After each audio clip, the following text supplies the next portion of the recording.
What is up mga partner? Welcome back muli sa isa na namang yugto ng Mr. Friday Motor Review. Kasama syempre ang inyong partner, ang partner ng bayan, Mr. Friday Motor Rides. Pero bago ang lahat, nais ko munang magpasalamat sa may-ari ng motor na ito na si Miss Dina.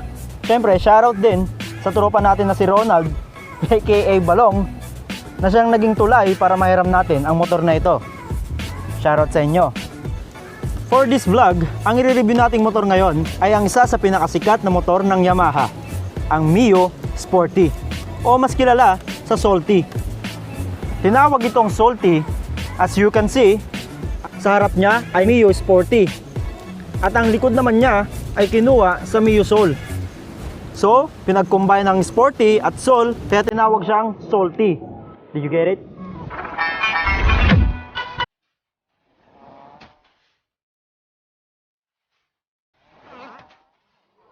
Ang Yamaha Mio Sporty o mas kilala sa Soulty ay mayroong air-cooled, 4-stroke, single overhead cam, 2-valve, single cylinder with ground clearance of 125 mm and it has an exact displacement of 114cc. Bore and stroke of 50 mm by 57.9 mm with a compression ratio of 8.8 by 1 with a maximum horsepower of 57 kW per 8,500 rev per minute and a maximum torque of 7.2 Nm by 5,500 rev per minute. Tires are still equipped with a tube type and it has a 70 by 90 in the front and 80 by 90 at the rear. Starting system, both kick and electric starter, and the fuel system is carburetor. And yun ang mga basic specification ng Mio Soulty.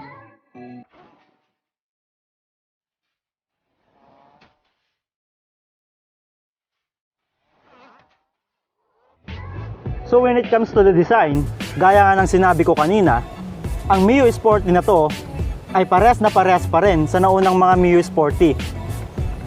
Ang naiba lang talaga dito ay yung design niya sa likuran. Ang naiba lang talaga sa Mio Sporty na to ay itong rear part niya. Mukha na siyang o kinuha ang design niya sa Mio Soul. So ang taillight niya ay kuhang-kuha pa rin sa design ng Mio Soul. Hanggang dito sa cover ng panggilid niya.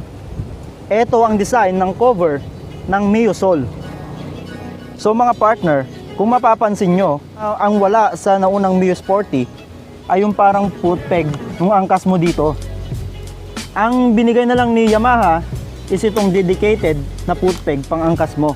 Wala na talaga yung nauna, yung kung alam nyo yun, paki-comment down below na lang kung anong tawag doon. Basta yung etong part na to, wala na yun. And isa pa mga partner, ito ang isang binibiliban ko sa motor na ito. Meron siyang oxygen sensor. No? Nakikita nyo yan mga partner. Wala ito sa mga ibang motor, sa mga ibang scooter. Hindi ko nababanggitin yung mga ibang scooter, baka ano pa tayo dito, mabash pa tayo.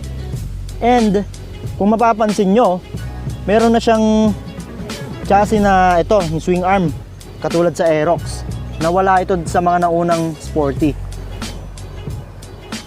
So mga partner, another good thing sa motor na ito ay Euro 3 compliant na siya. When we say Euro 3 compliant, mas malinis o hindi na masyadong toxic yung ibinubuga nitong usok. And mas safe na siya sa ozone layer natin.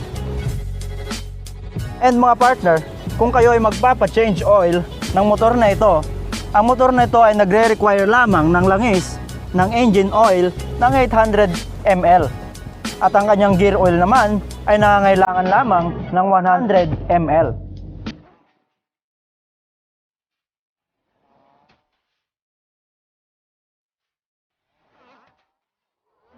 And alam nyo naman mga partner, na sa panahon ngayon, karamihan sa mga motor ay fuel injected na. So ano nga bang nilamang ng Mio na ito na gumagamit ng carbureted? Well, una, ang nilamang ng carbureted ng mga motor ay madali silang kargahan para sa mga nagre-racing o mahilig sa mga top speed. Pangalawa, mas mura ang maintenance ng mga motor na ito compared sa mga FI. And pangatlo, natatakot ang iba isulong ang motor nila sa mga baha dahil baka mabasa ang computer box nila. So itong mga carbureted ay pwede mo silang ilusong sa mga tubig baha dahil kung pasukan man ng tubig ang karburador ay pwede pa rin siyang linisan at madali lang ayusin compared sa nabasa ang computer box ng mga FI. So, in short, mas mahal ang maintenance. So, ayun na nga mga partner. Kung mapapansin nyo, sa panel gauge ay walang pinagbago sa mga naunang Mio Sporty. So, ang parang pinalitan lang ni Yamaha dito ay yung color scheme o yung design ng kulay. Ginawa itong parang mas attractive compared sa mga naunang design. And kung mapapansin nyo, itong mga side mirrors ay para na ring leaf type compared sa mga rounded o oval na shape ng mga side mirror before.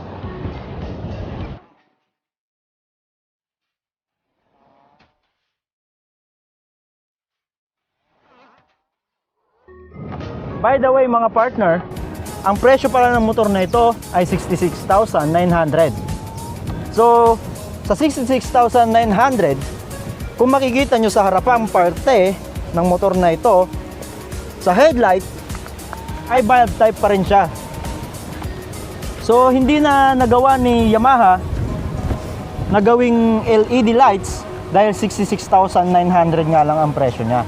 And then when it comes to the seat, mga partner, di kayo, tignan nyo. As you can see mga partner, ang technology na ginamit ni Yamaha dito ay thermal welded double seat. Meaning to say, kung napark mo man ang motor mo sa mainit na lugar, ay hindi agad umiinit ang upuan nito. So, hindi ka na mag-aalala na baka maluto ang balls mo. When it comes to the compartment naman mga partner, kung makikita nyo at kung mapapansin nyo, paano ba to? Kaparehas na kaparehas ng compartment ng mga Mio Soul. Ito lang siya kung nakikita nyo. At ano to? Anong tawag dito? Kung alam nyo kung anong tawag dito mga partner, paki-comment down below na lang. Nandito na rin naman tayo sa under seat. Pag-usapan na rin natin yung fuel tank niya. Ang fuel tank nito ay may capacity lamang na 4.1 liters. So, huwag kayong maglala dahil matipid naman ang motor na ito. Kahit na hindi siya FI. And mga partner, when it comes to the brakes, ang front brakes nito ay hydraulic disc brakes. And ang likurang brakes nito ay merong conventional drum brakes pa rin mga partner. So, okay na okay pa rin sa presyo niyang 66,900. So ano bang height mo partner? Ang seat height ng motor na ito ay merong 754 mm. So saktong-sakto sa mga katulad natin na nasa 5'4" ang height.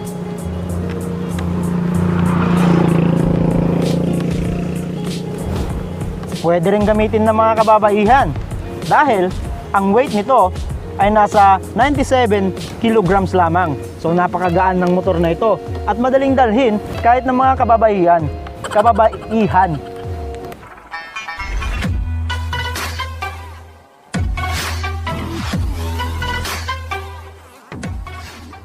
So narito tayo ngayon mga partner para i-test drive o i-test ride itong Mio Sporty ni Miss Dina. So when it comes to the power and speed ay mapapansin ko o napansin ko kaagad na masyado siyang torquey o malakas ang kanyang arangkada mga partner. So good na good. And when it comes to maneuvering, eto, try natin siya sa mga corner. Try natin siya sa corner. kung paano ba siya maniobra. Oops, outside, inside, woy, inside, outside. Okay siya mga partner. And yung brakes niya ay napaka-responsive din. So ayan, narito pala tayo mga partner sa isang barangay dito sa bayan namin. Ang barangay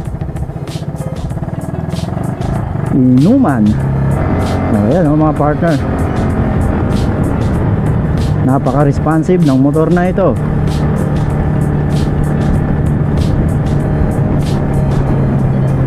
And kung tatanungin nyo ako kung sulit ba yung 66,900 nyo sa motor na ito, ay sulit din naman mga partner, no?